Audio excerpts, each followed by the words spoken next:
E aí, pessoal, eu sou o Lucas Bianchini, sejam muito bem-vindos a mais um episódio do Conexão Cast, é um prazer estar aqui com vocês. Estou aqui também com Márcia Bastos. Sejam muito bem-vindos e bem-vindas, animadíssima! O que a gente vai falar hoje, Márcia? A gente vai falar de gestão familiar, gente. Olha, isso é um desafio. A gente tem muito cliente assim, né, Lucas? Muitas empresas que trabalham na Conexão vivem nesse contexto de uma empresa familiar, seja na primeira gestão, seja já no processo de sucessão, depois de alguns anos. Então a gente resolveu ter um episódio dedicado para falar desse tema que gera tanta dúvida, tanta angústia, tanto atrito. É disso que a gente vai falar hoje. Tanto aprendizado. Tanto aprendizado. Poxa, falar lá do bom, Lucas. E para isso estamos aqui com o João Paulo Janone. Seja muito bem-vindo. Boa noite. Obrigado, Lucas. Obrigado, Márcia. Para quem não conhece, João é sócio proprietário no Grupo Covalente e na GestQual. E há 25 anos dedica sua vida profissional à liderança, gestão e empreendedorismo. Ele, em 1997, quando eu estava nascendo, fundou a empresa Biocis. Em seguida veio a Covalente, que hoje dá nome ao grupo, e logo depois o GestQual. Seja muito bem-vindo, João. Obrigado. Obrigado a todos. Vamos bater um papo aqui. Isso aí. Para começar, eu já queria que você contasse como que foi lá no início esse processo de entrada na empresa. Já era algo que você enxergava como um caminho desde a época da sua formação? Você fez direito, né? Ou foi algo que surgiu depois? Na realidade, foi como quase todo empresário. Eu acho que no Brasil, às vezes, a oportunidade surge e você abraça ou não abraça. Sim. Então, meu pai teve um acontecimento que ele teve um infarto no ano que a gente iniciou o negócio, em maio de 97. E ele estava num processo de venda da empresa que ele era executivo. Então a empresa estava fazendo um processo de venda e ele coletou todos os dados para fazer. Então ele já sabia antes de todo mundo que o negócio não ficaria na mesmo dono e ninguém sabia qual seria o futuro. E aí no estresse, mais vida sedentária, ele infartou. E aí no infarto ele foi convidado para assumir a direção na empresa que comprou o negócio. E aí ele veio conversar comigo e com minha mãe. Falou, Você tinha quantos anos na época? Eu tinha 18, vou falar um pouquinho da minha parte também. E aí, nessa ele falou, cara, ou eu vou para São Paulo e eu não sei se eu aguento, por causa da pressão, mudança, ou eu estou pensando em montar meu negócio. Mas para montar um negócio eu preciso da ajuda de vocês. Preciso da ajuda da sua mãe, já conversei com ela e queria saber se você topa entrar na empreitada. Falei, cara, eu tô em casa, eu tô no meu primeiro ano de faculdade, não aguento mais chegava em casa, era ativo, né? Porque a minha adolescência toda eu pratiquei esporte, joguei futebol amador e tinha parado desde o vestibular. Falei, cara, não aguento mais, eu chego, vou jogar tênis, vou jogar bola, mas bate 3 horas, não tem o que fazer. Falei, porra, pode contar comigo. E aí a gente começou, eu estava no primeiro ano de faculdade, minha mãe é farmacêutica, meu pai é farmacêutico também, e ela estava parada, porque desde que os filhos nasceram, ela se dedicou à família, na época era muito comum isso da geração dela, e minha mãe foi um começo para ela e um começo para mim. Então a gente começou a operação, eu e minha mãe começamos a operação antes do meu pai entrar. Caraca. Porque ele ficou 1 ano ainda na transição do negócio, e a gente iniciou a atividade. E era bacana assim, porque eu morava num prédio, era aqui em Niterói, e a gente alugou a casa do lado do prédio. Então, eu chegava na faculdade de manhã, ia para lá, tinha eu, minha mãe, minha irmã chegou a trabalhar com a gente no primeiro ciclo, e uma funcionária. E meu pai, todo dia no final da volta do trabalho, que ele trabalhava em Jacarepaguá, ele parava e ia lá para fazer o fechamento do dia, isso durante 1 ano. Então, no primeiro ciclo de 1 ano, que foi ótimo, porque aí a gente não precisou tirar dinheiro do caixa da empresa, porque ele ainda recebia salário, e segurou, porque a gente não precisou fazer retirada nenhuma, que eu acho que são uma das grandes dificuldades de uma empresa familiar, suportar o ciclo da primeira leva. Então, foi mais ou menos aí como a gente começou a jornada. E você, quando entrou, já chegou atuando enquanto de forma geral, ou você entrou com uma atuação específica dentro da empresa? Na verdade, quando você quando você tem uma empresa pequena, você faz de tudo um pouquinho, né?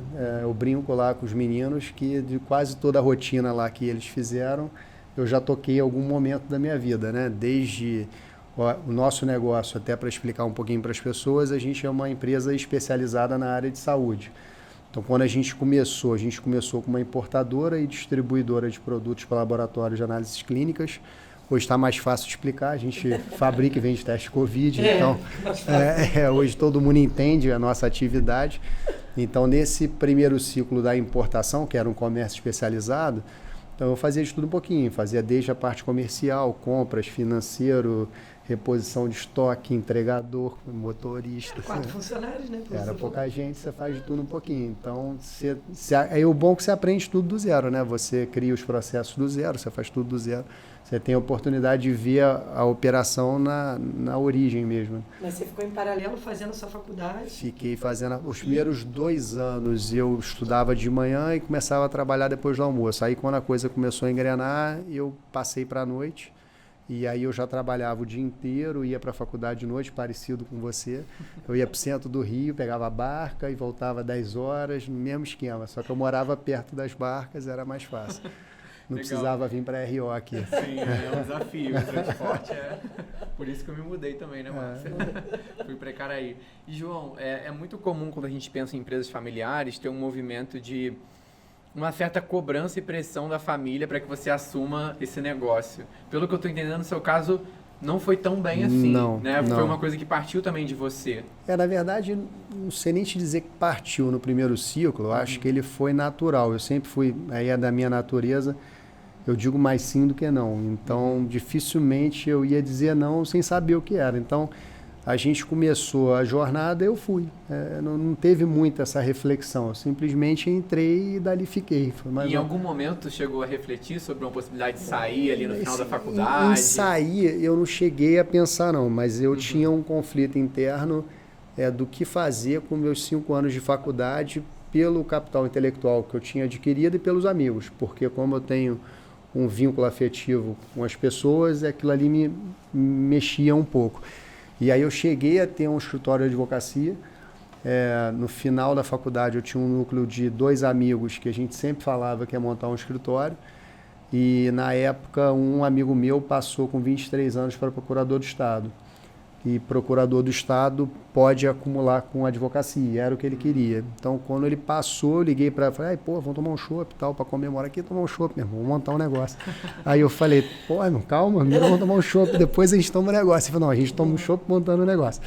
Isso era 2005, eu me formei em 2002, eu tinha 21 para 22, o Bruno devia ter 24 para 25, foi quando a gente montou o escritório de advocacia.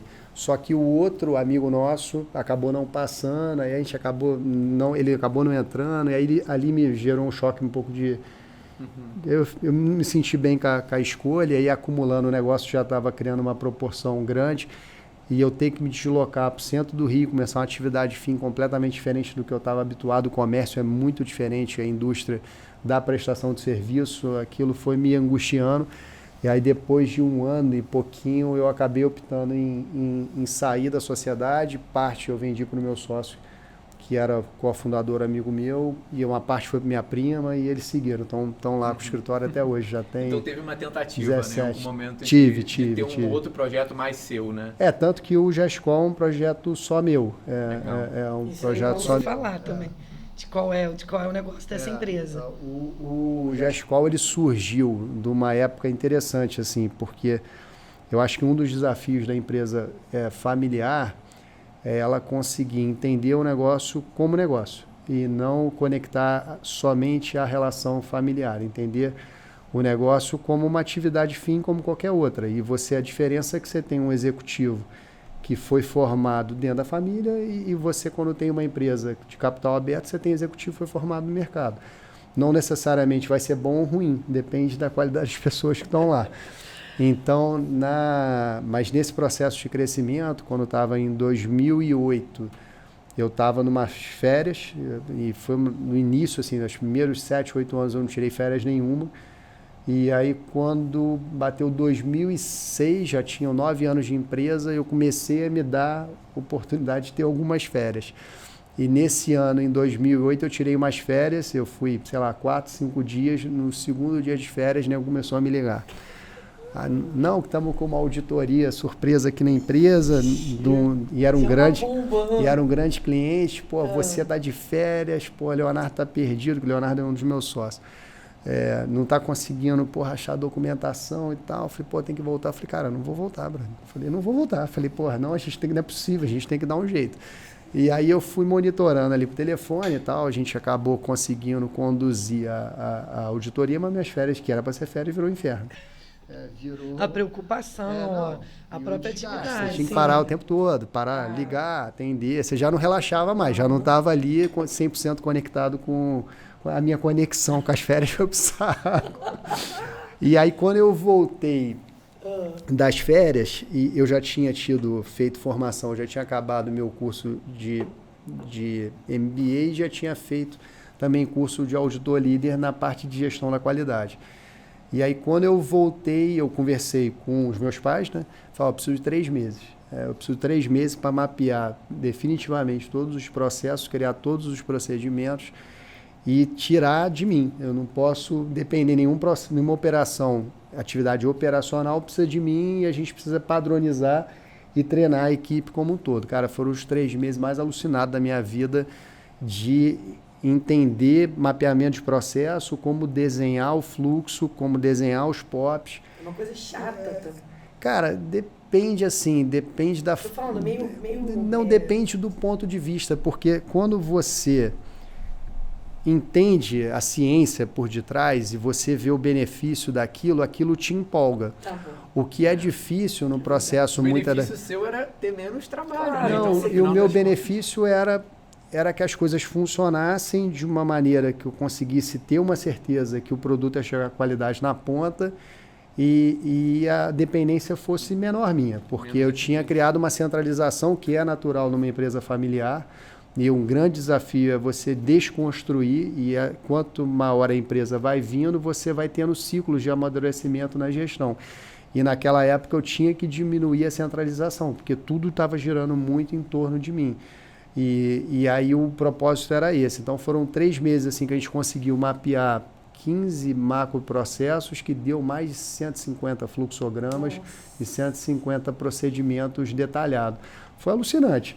Foi uma experiência legal. E nessa época já tinham quantas pessoas envolvidas na empresa? Nós éramos, em 2008, em torno de umas 30, talvez. A empresa já tinha um volume, mas não era tão grande ainda, era mais fácil.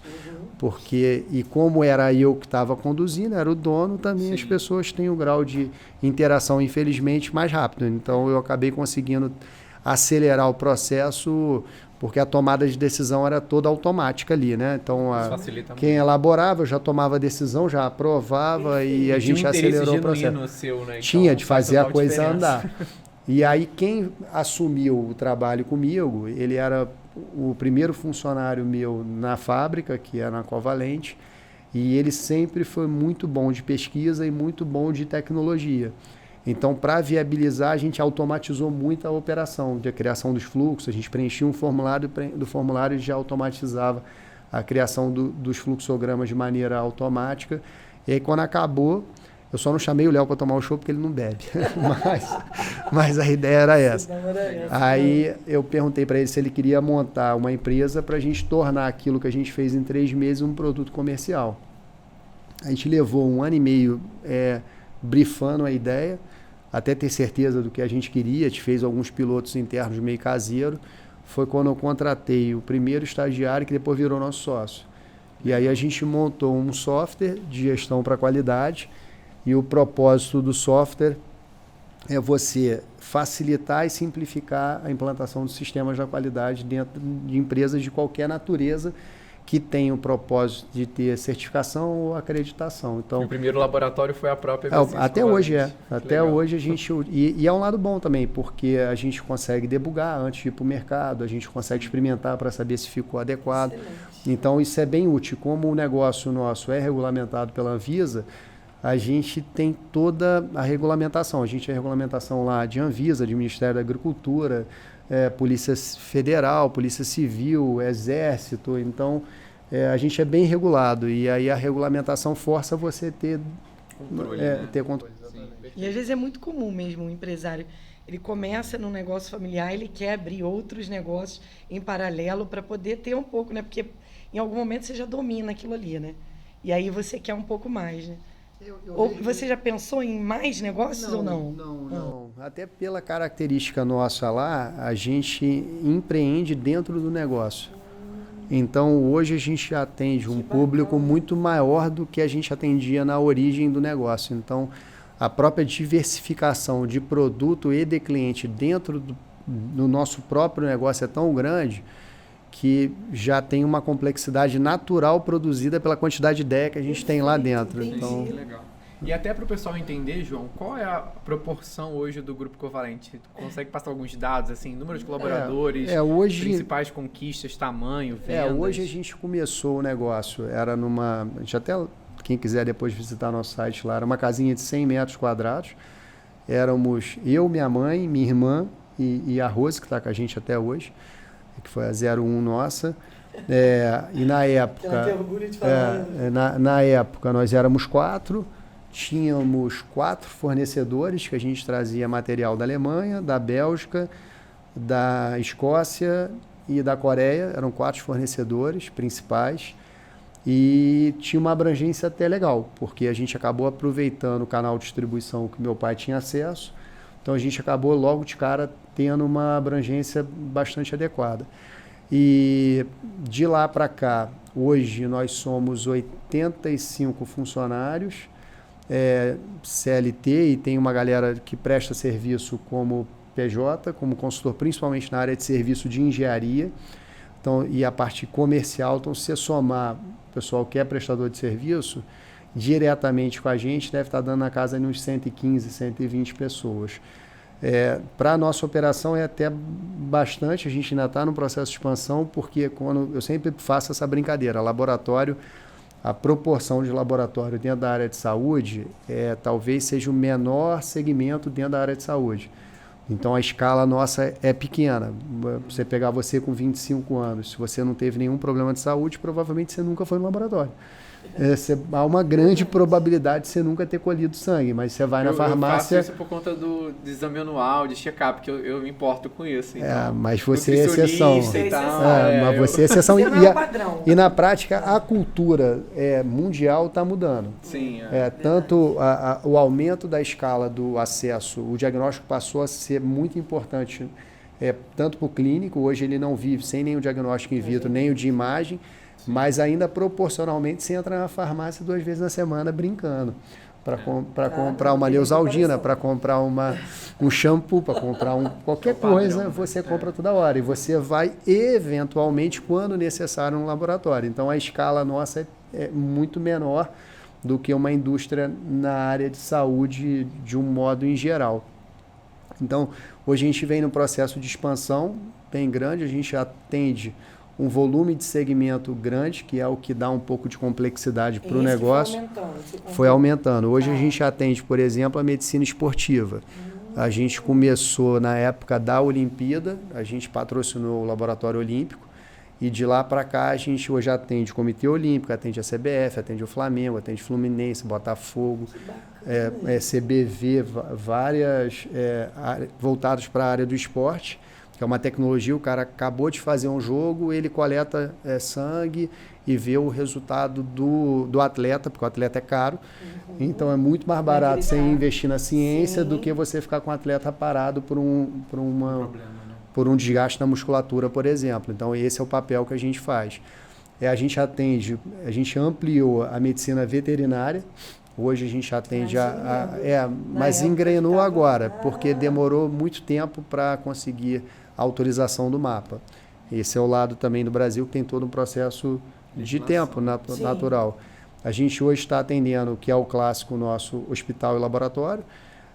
Atende a banco de sangue também, que é uma parte bastante crítica. A gente começou a atender farmácia com a entrada do Covid. Do exame, né? A gente está atendendo farmácia e a gente está exportando também. Então, a variação é grande. Então, você tem que atender cada público, tem uma abordagem diferente, uma necessidade diferente. Imagino que tenham mais coisas mapeadas aí. Primeiro a gente quer consolidar a veterinária e a parte do canal Farma é um foco importante para a gente. E a gente não para de lançar tecnologia todo dia, né? Porque se você não lançar, não tiver inovação, o negócio morre. Não importa se a empresa é familiar ou se não é familiar. Márcia, você aceita mais uma cerveja? Pois é, né? A gente está nesse lugar aqui maravilhoso, né, Lu? Masterpiece, né? Isso com a nossa biqueira ali, personalizada. Thaís vai apoiar a gente aqui. Do Conexão Cash, olha lá. Márcia. Pode ser a da mulher. Em homenagem ao Somos Empreendedoras. João, quando a gente pensa assim nessa trajetória inteira, esse crescimento, lá atrás, quando vocês estavam nessa casinha, isso já era algo esperado, assim, não esperado, mas planejado? A empresa esperava crescer? Vocês esperavam ter uma empresa de 100 colaboradores? Isso era algo desejado? Assim, a gente nunca... mas aí é um pouco da personalidade. A gente nunca foi de criar um sonho, mas até pela maneira mesmo de ver o mundo, a gente nunca pensou no número. A gente sempre pensou no propósito. A gente está aqui para fazer o melhor que a gente pode. O número vai ser a consequência do que a gente está fazendo. Então, se você me perguntar, às vezes as pessoas vêm, qual sua meta para daqui a 5 anos? Eu falo, não sei, eu quero fazer bem feito. Eu quero fazer de maneira correta. Se eu estiver agregando valor... Mais um pouquinho de água? Não, obrigado. Se eu estiver agregando valor para o mercado, para o cliente, eu vou crescer naturalmente. Então, Você fala muito disso hoje, mas você já não, veio... na época... virou... Não, na época era tão automático na gente que... Isso nunca aconteceu. Né? Não, a gente Eu planeja lembro porque disso. o planejamento ele é necessário, mas a gente nunca teve essa ambição. Nunca foi a bomba, né? A válvula ali que motivava, a gente guiava. Era a questão da qualidade. É questão de fazer certo. Sim. Se a gente fizer certo e agregar valor para alguém, a gente vai ser bem quisto e as pessoas vão olhar para a gente como uma solução, como uma alternativa. E a gente vê isso, que isso é reflexo do time, né? Porque a Conexão, durante um período, o RH também apoiou no RH lá do grupo, e a gente vê a questão de não ter um turnover alto, de serem pessoas que de estagiário viram analistas e crescem lá dentro, né? De ter uma liderança que se tornou amiga, que vocês convivem fora dali. Vários momentos a gente criava um workshop, a gente fazia no sítio deles. Então, assim, uma coisa bem, sabe, acolhedora, gostosa. Então, assim, tem esse ambiente, né, que por mais que eles tenham, e eu percebo muito lá, uma preocupação em profissionalizar tudo, ter processo, ter organização, critério para as coisas, áreas, né, cargos e salários, tudo bem bonitinho, arrumado no time, desenvolvimento de liderança, ainda assim tem essa coisa que não perde a essência de uma coisa amorosa, carinhosa, de família, de cuidado, né? Então, eles comemoram muito junto com o time também. Todos eles, vocês têm isso, né? Tem bastante. Isso é muito diferencial, gente. Um pouco, eu acho assim, são duas coisas que favorecem, né? Eu acho que o lado da empresa familiar, e depois a gente vai entrar provavelmente na parte de conflito e problema que todo lugar tem, e que não é, a gente não é exceção, né? Tem também, porque são pessoas, né? São seres humanos. Sim. Mas uma das vantagens que eu acho da empresa familiar é que o tomador de decisão não muda muito. Então, se você tem uma cultura bem estabelecida, você não tem aquela necessidade da troca da liderança, né? Porque a troca de liderança o tempo inteiro quebra a cultura corporativa. E lá dentro, e aí entra um pouco lá do equilíbrio entre os pares, minha mãe, ela é mãe, né? Então, ela nasceu para ser mãe. Então, ela simplesmente pegou o lado materno dela e reproduziu para dentro da empresa. Então, todo o lado acolhedor, e parte do que eu sou também vem dos meus pais, vem muito da minha mãe. Então, o lado mais executivo, resultado, cobrança e processo, vem do meu pai. Então, e aí eu entrei com o lado lado mais jovem, né? Eu acabei trazendo coisas que eu busquei no conhecimento acadêmico, é um pouco do papel que vocês fazem aí da troca, né? Sim. Então, eu acho que uma das vantagens, quando é equilibrada a relação entre a família, que eu acho que esse é um desafio, né? Porque muitas das vezes eles se perdem pelas relações familiares mesmo e misturam um pouco das antenas. quando você tem uma boa harmonia dentro da família e tem um bom entendimento do papel de cada um e é complementar, que é o nosso caso, a gente tem perfis muito complementares, aí funciona bem, porque você não tem troca, né? Então a cultura vai se passando e você pega... essa semana até me marcou muito, a gente está... Me marcou mesmo, foi o Gesteira que me marcou com o discurso dele. O Gesteira é bem amigo da Márcia. A gente está... Na verdade, né? Todo um case de sucesso. Exatamente. Né, João? O Gesteira, ele me marcou muito essa semana. A gente está num processo lá duro até. Não imaginei que fosse ser tão complexo. A gente está trocando de RP. Uhum.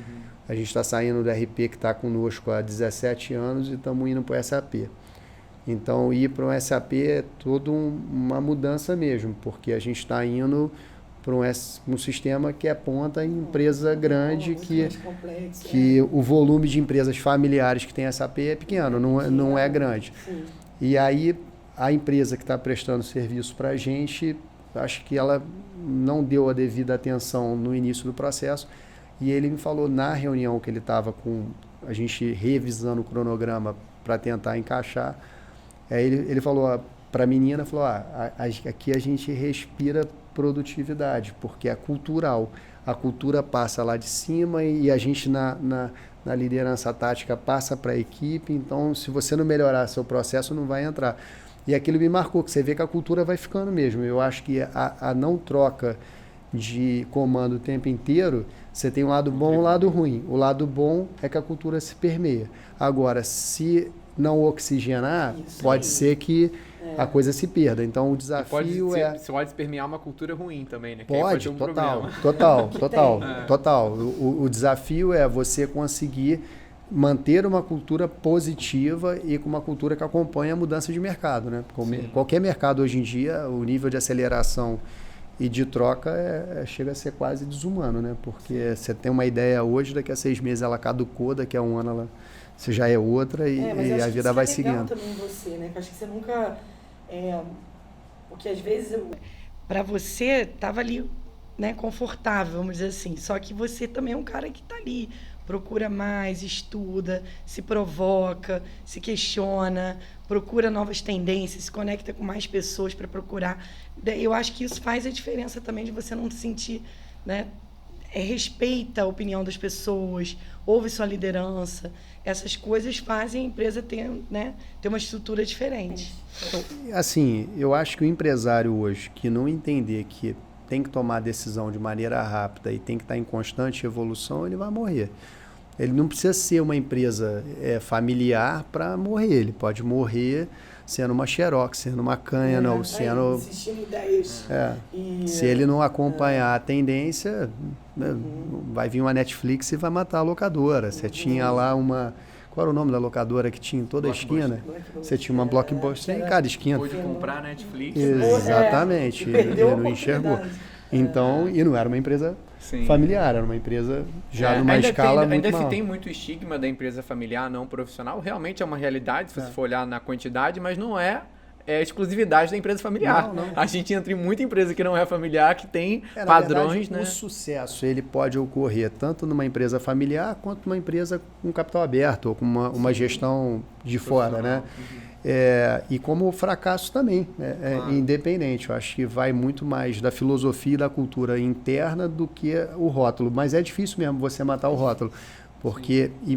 E muitas das vezes a própria família mistura e ela dá margem para isso que eu ia te perguntar. Conversa. Como que você conseguiu, como que vocês conseguiram tentar fazer essa separação de forma saudável, em que eu consigo aproveitar os pontos positivos dessa família, dessa cultura, desses valores, mas ao mesmo tempo não atrapalho, por exemplo, uma pessoa não conseguir ver futuro aqui dentro, né? Ou conflitos internos que podem ser gerados?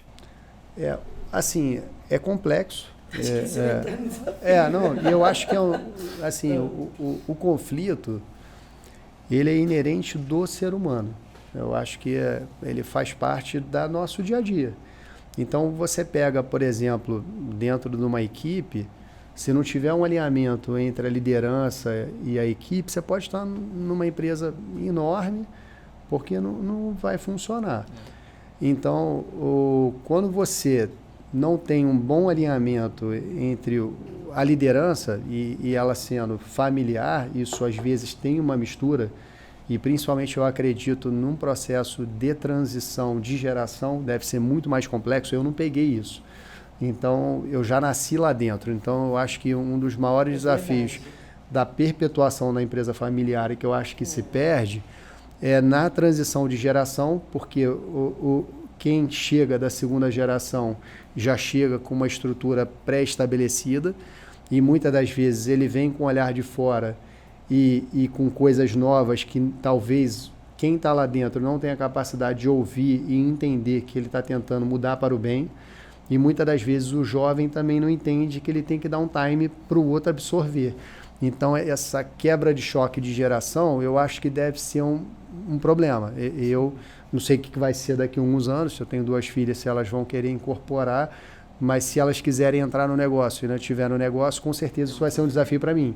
Eu vou ter que ter uma capacidade de escutatória grande, eu vou ter que saber dar autonomia, mas ao mesmo tempo frear e principalmente quem está chegando por fora, que eu acho que gera um pouco do conflito também, é entender que você tem um conjunto de pessoas lá dentro que são tão boas quanto quem são da família. Então, quem está entrando na família tem que provar que merece estar lá. Eu acho que porque se você não tiver competência para estar lá, melhor trabalhar em outra coisa, vai fazer em outro lugar. Cultura, né? Porque você cria um choque, porque você tem uma empresa estabelecida há anos, e aí chega alguém que está completamente desconectado só porque é um membro da família, isso com certeza deve gerar ruído e deve gerar desgaste. Então, eu ainda não passei por isso, mas no futuro... Eles acabaram dividindo muito porque a mãe ficou na parte financeira, né? Então, não era uma coisa que o João, né, participava tanto, mais em decisões finais, mas no dia a dia da rotina não era, né?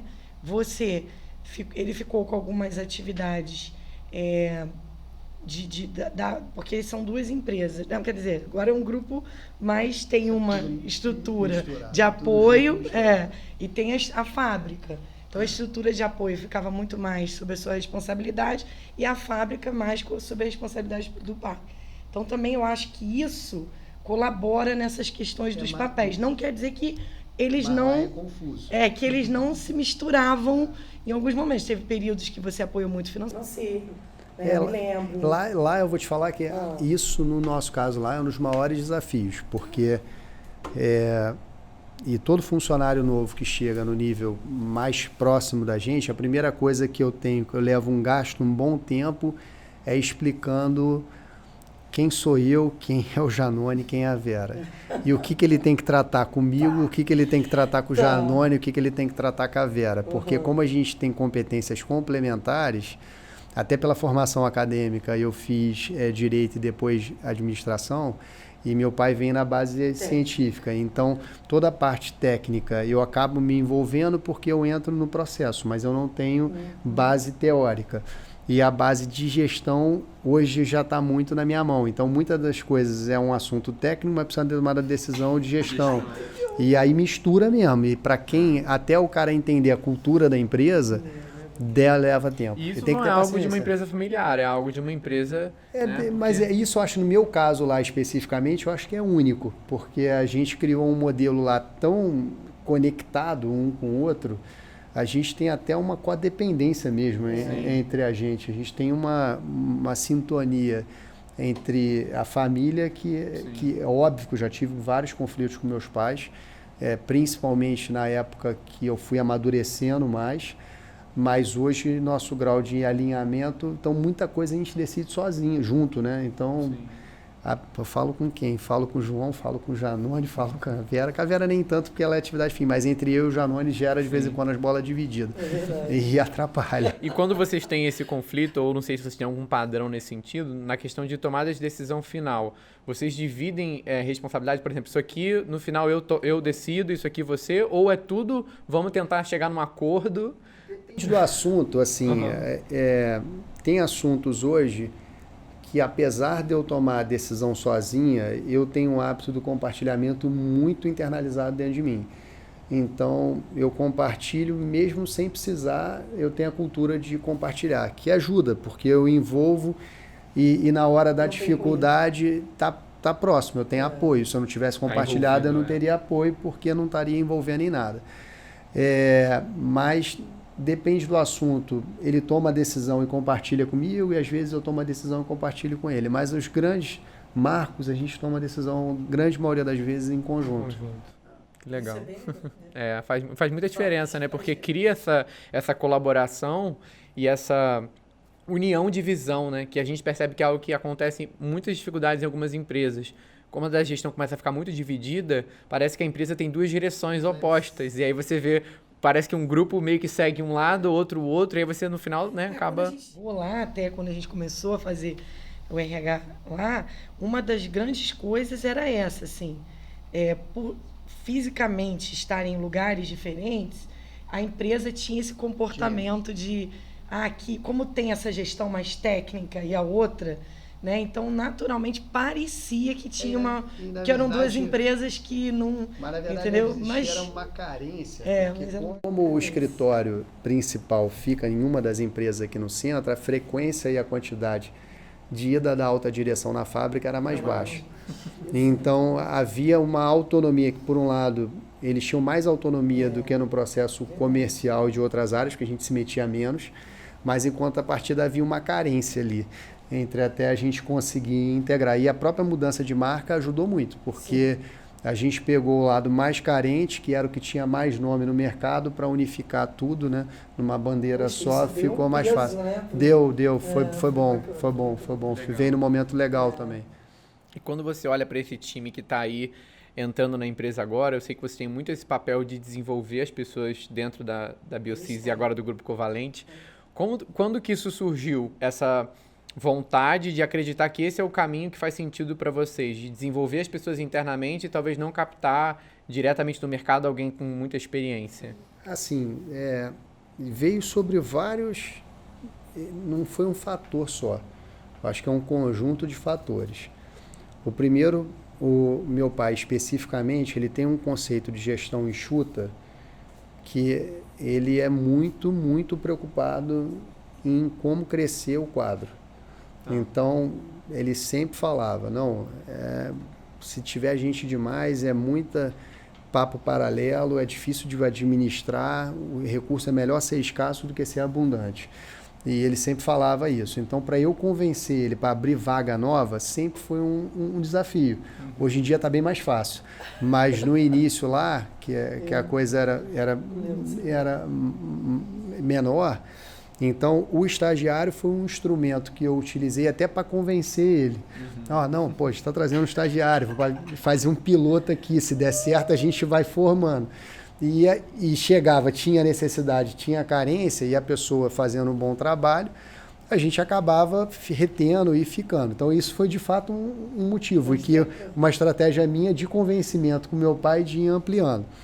Um outro ponto que, de fato, contribuiu, a gente é um negócio muito especializado. Se você entrar lá dentro, Márcia conhece bem, a gente tem processos que numa empresa, às vezes, grande, não tem. E a gente tem lá 2 pessoas para fazer uma atividade com um grau de especialidade muito grande, e a gente está localizado num estado que não tem a cultura das fábricas, das importadoras no nosso segmento. Nosso segmento é muito concentrado em Minas Gerais e São Paulo.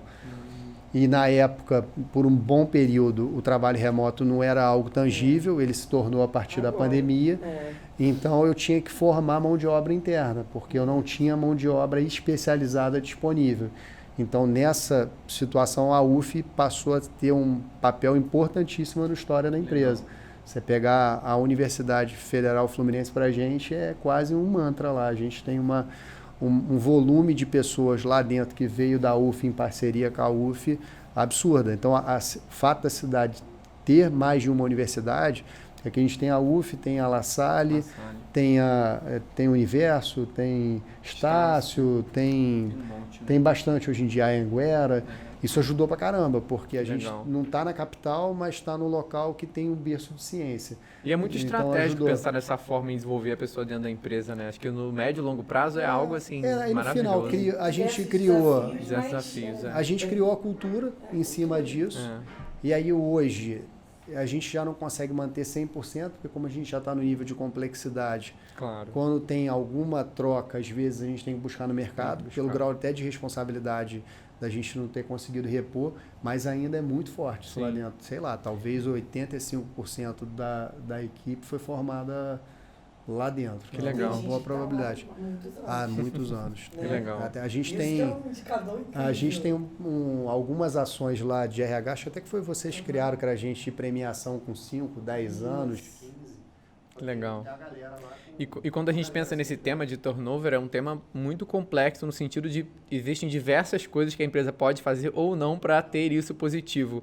O que você acredita que vocês fazem hoje na empresa que é um diferencial para manter essas pessoas por tanto tempo? Assim, pelo que a gente escuta lá, né? Porque aí acho que eu sou suspeito para falar, né? Eu acho que essa pergunta, se estivesse fazendo para os funcionários, você teria um grau de confiabilidade maior. De assertividade maior. Mas, pelo que eu ouço, a cultura ajuda bastante. O ambiente é bastante, no geral, ele é acolhedor. E a gente não tem uma cultura de caça às bruxas. A gente tem o foco na solução, não no problema. Então, se tem um problema, vão resolver, porra. O que tem que fazer para resolver? Não foca, não, depois a gente pensa, esquece ali a pessoa, vê qual é o problema do processo, vamos tentar resolver. Isso, numa sociedade doente que a gente vive no modo em geral, a pessoa se sentir num ambiente acolhedor, isso faz uma diferença. E muitas das vezes você na rua não tem, ali você chega, é uma família mesmo. A gente se apoia, né? Então, acho que isso é um ponto. Um outro ponto que eu acho que faz muita diferença, a gente é muito certinho. A gente é bem neurótico com fazer o certo, né? Ser ético, ser correto. Então, quando você pega alguém que no mercado, muitas das vezes, encontra um ambiente mais tóxico, com o foco no errado, não no certo, chega lá, porra, não fica. Não, e ao contrário, aqui que eu quero ficar, né? Eu não tenho que ficar desvirtuando o meu caráter aqui, porque há um desvio de caráter dentro das empresas, isso acontece, infelizmente está espalhado. Então, isso eu acho que ajuda bastante também. E a gente tinha alguns conceitos de RH de tentar buscar pessoas próximas, que o problema de mobilidade na região nossa é muito grande. Vocês são de Niterói, vocês sabem do que eu estou falando. Então, o cara, para aceitar um emprego na Barra da Tijuca ou ele ficar em Niterói, ele pensa 10 vezes antes de sair. Hoje mexeu um pouco, né, com a situação do trabalho remoto. Mas mesmo assim, vocês são praticamente presenciais. Né? A gente é bastante presencial, mas com uma certa flexibilidade. Pediu a gente, estou enrolado, vou trabalhar de casa, a gente tem uma certa flexibilidade, mas o modelo nosso é mais presencial do que online, mas tem de tudo um pouquinho hoje em dia. Legal. A gente está chegando no final do nosso papo. Você não fez nem a dinâmica com ele. Do Árvore, né? Eu vou fazer, mas eu ia só fazer uma pergunta aqui que eu queria não deixar de falar, que é com relação à pandemia. Como foi esse período para vocês, assim, março de 2020, voltando lá? E aí perguntando para você com relação, óbvio, a como a empresa passou por esse momento, mas principalmente uma empresa que estava tão envolvida com um fator muito importante desse momento, que é a vacina. Cara, não, nosso nem é vacina, né? O teste, que é o teste. Assim, esse é um bom exemplo, assim, porque eu lembro bem, na minha primeira reação no início da pandemia foi de desespero. Eu acho que igual a todo mundo. Eu comecei a fazer conta e eu sou bastante preocupado com a parte financeira no modo geral. O câmbio estourou e a gente tem um vínculo com... afeta muito a variação cambial. O custo de frete aumentou absurdamente, porque a logística no mundo ficou muito cara. E aí eu comecei a fazer conta, falei, desculpa a expressão, eu falei, fudeu. A minha primeira reação foi essa. Eu falei, cara, a gente vai ter que encolher a empresa aqui Isso a foi 50%. Um pouco antes isso em março. Em março, nas primeiras semanas de março. As minhas primeiras 2 semanas que a gente tomou a decisão de acelerar o processo Fabril e botar todo mundo em casa. Para seguir também a quarentena, mas como a gente atua na área de saúde, a gente ia parar. Mas eu lembro que foi afetada essa questão do câmbio até um pouco no final mas o pico não, ele já vinha aumentando. Ele já vinha aumentando, mas o pico veio ali. Aí as primeiras 2 semanas eu me prendi no problema. E fiquei ali, entrei em desespero, entrei em pavor mesmo. Fiquei realmente bastante impactado, acho que todo mundo, porque você estava impactado com a doença, estava impactado com a saúde da empresa, o que ia acontecer. Medo dos meus pais, como já tinham uma certa idade, entrei em pânico. Na 3ª semana para lá, eu falei, cara, isso não é a gente. Falei, calma aí, cara, a gente está dentro da área de saúde, não é possível. Foca na solução, não foca no problema. E aí deu um clique. A gente deu um clique, começou a correr atrás de viabilizar o projeto e a gente foi muito célere na pandemia, mas muito. A gente, no autoteste agora, por exemplo, que a Anvisa liberou no ano passado, a gente foi a 3ª empresa a conseguir o registro de produto. Então isso fez muita diferença. A gente triplicou o volume do faturamento na época da pandemia, principalmente pela celeridade. Porque foi uma oportunidade para quem foi rápido. Quem não foi rápido ficou fora e ficou fora. E quebrou. Teve gente que quebrou. Sim. Teve gente que quebrou e teve gente que cresceu muito. Tem algumas empresas no mercado que tiveram um resultado muito melhor do que o nosso. O nosso foi muito bom. Comparado com a média de mercado, a gente ficou muito acima, porque a gente foi rápido. E focou na solução. Também, óbvio. Tinha. Mas não adiantava ter estrutura, né? Se você não tivesse celeridade. Sim. Porque tudo muda muito rápido, né? A pandemia tem picos, né? Então, o quadro dela é tudo muito rápido. Então, tem essa cultura que ele trouxe, que é muito legal lá, que é essa coisa de vambora, estamos unidos, e eu acho que isso movimenta muito, ajudou, né? Bastante. Mesmo que em algum momento ele tenha se sentido aí sozinho, preocupado, e eu imagino que todos, né? Todos, lógico, todos nós estávamos. Mas eu acho que tem essa coisa de quando ele falou vamos, sim, né? A galera vamos. Foi. E você fez essa virada sozinho? Ou na verdade, foi um trabalho muito legal, porque a gente já tinha a cultura da tecnologia muito forte lá dentro. Mas a gente começou a implementar os métodos ágeis de maneira efetiva lá. A gente fazia reunião online o tempo todo, e era reunião de pé, 15 minutos online, para mapear os processos, vambora, qual era a entrega do dia, entrega do dia. A gente fez o projeto do Covid inicial, deu mapeado formalmente quase 230 ações em 45 dias. A empresa inteira. Foi muito legal, cara. Foi muito legal. A gente mudou o mindset da empresa por uma percepção. Né? Mas a experiência do Covid foi muito disruptiva, porque ou a gente fazia de maneira rápida ou você estava fora. Aí cria um objetivo muito forte para todos. E uma coisa que foi legal também. Que ele falou de primeiro, propósito. E era muito isso que eu ia falar agora, porque como era um problema de saúde pública, as pessoas estavam num nível de engajamento absurdo, porque, cara, eu estou ajudando. Eles sentiram o valor do trabalho deles. Sim. Então, desde a galera que trabalhava lá na linha de produção, o alto executivo, estava todo mundo igualzinho, fazia diferença nenhuma. Estava todo mundo tão engajado da mesmo nível, assim. Foi legal. Foi uma experiência bacana. João, a gente tem um quadro aqui que a gente tem um lema na Conexão que é abraçar árvore é o caralho. Porque a gente sabe que no mercado o RH muitas vezes é visto como a área que abraça árvore, que só quer festa, que só quer curtição. Então a gente sempre pergunta para os empresários que estão aqui com a gente, qual foi a ação que você... Abraçar árvore é o caralho, o RH que entende de gente. Aqui é RH que entende de gente. Esse é o lema inteiro. Sempre que um empresário senta aqui, a gente pergunta qual foi a ação que você já viu ao longo da sua vida que foi mais abraçar a árvore com relação a RH. Algo que você viu que, isso aqui foi feito e não vale de nada, eu não acredito mais nesse modelo. Ou lá atrás a gente fez assim e hoje não acredito mais nesse modelo. Algo que para você está ultrapassado aí no RH, que não é efetivo. Deixa eu pensar, é muito complexo. Porque a gente gosta da prática que não funciona, porque a gente está criando um livro de práticas disfuncionais. Eu acho bem complexa, porque como você tem perfis diferentes de pessoas, dificilmente você vai ter uma prática que ela funcione para todo mundo. Exato, sim. E dificilmente você vai ter uma ação que ela não funcione para todo mundo. Porque se a pessoa ela é mais introspectiva, a outra é mais carente, a outra é mais seca, então você faz determinado movimento com um cara que não gosta de contato humano, Se você faz uma dinâmica, muita interação, eu falo, Jesus Cristo, eu não quero isso. Energia, né? Mas quando você faz com uma pessoa que gosta do contato humano, ele está aproveitando absurdamente, porque ele está tendo uma interação que num ambiente formal ele não teria. Então você fez uma pergunta para alguém que não... Eu acho que você já respondeu, porque uma resposta é fazer para o público certo, né? Adaptar a ação ao público, que é uma coisa que muitos RHs não fazem, tentam copiar algo pronto. Atender a todo mundo. Você não vai conseguir atender a todo mundo. Você vai fazer algo que tem que atender uma maioria. E tudo bem. E está tudo bem.